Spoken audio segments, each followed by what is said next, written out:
Bugün prokurorluq orqanlarında qulluğa yeni qəbul edilmiş gənc əməkdaşlar and içib. Ötən il aprelin ayında elan edilmiş 27-ci müsabiqə üzrə qulluğa qəbul olanlardan 6 nəfəri xanım əməkdaşdır.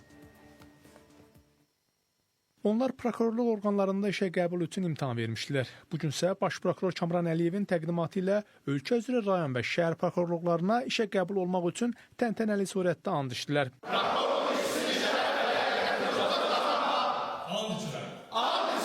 Onlar bugün prokuror vəzifəsinə qəbul olmaq üçün and içdilər. Bu and qanuna sədaqəti, ədalətə xidməti və məsuliyyətli fəaliyyət göstərmə bir ifadədir.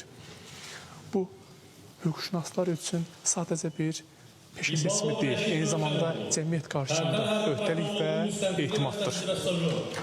Gülnar Səfərli Qax rayon prokurorluğunda müstəntiq olaraq, Xəyalə Qasımova isə Şamaxı rayon prokurorluğunda prokuror köməkçisi olaraq işə qəbul olan 51 hüquqşünas içərisində 6 xanım əməkdaşdan ikisidir.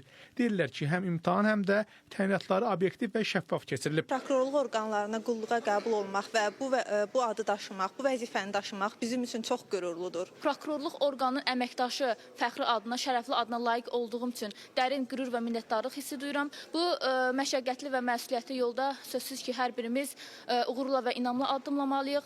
Baş prokuror Kamran Əliyevin sözlərinə görə təkcə son 5 ildə keçirilmiş 6 müsabiqənin nəticələri üzrə müvəffəqiyyət qazanmış 24 nəfər vətən müharibəsi iştirakçısı prokurorluq orqanlarında qulluğa qəbul edilib. Onlardan 2 nəfəri 2020-ci ildə, 10 nəfəri 2021-ci ildə, 6 nəfəri 2022-ci ildə, 3 nəfəri 2023, 2 nəfəri 2024, 1 nəfər isə 2025-ci ildə elan edilmiş müsabiqə üzrə uğur qazanıb.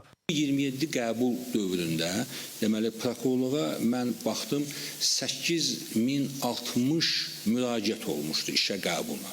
Bu 27 qəbul və sizlər də daxil olmaqla, deməli, 1080, səhv etməmsə, 1080 əməkdaş prokurorluğa qəbul edilirsiniz. Siz də 51 nəfər büyün olmaqla. Kamran Əliyev etik davranış qaydalarının pozulmasına görə və fəaliyyətləri dövründə buraxdıqları nöqsanlara görə bir neçə prokurorluq əməkdaşının cəzalandırıldığını da diqqətə çatdırdı. 339 əməkdaş gənc hüquqşünas prokurorluğa qəbul olunmuşdu. Onlardan təəssüf ki, bu və ya digər səbəbdən 23 nəfəri sonradan fəaliyyətini dayandırıbdır. Prokurorluğa daxil olandan sonra artıq o üzərində işləmir. Qeyd edək ki, bugün prokurorluqda qulluğa yeni qəbul olunmuş hüquqşünasların sayı 51 nəfər təşkil edir. Rəşad Vəkiloğlu, İlkin Həsənov, Space xəbər.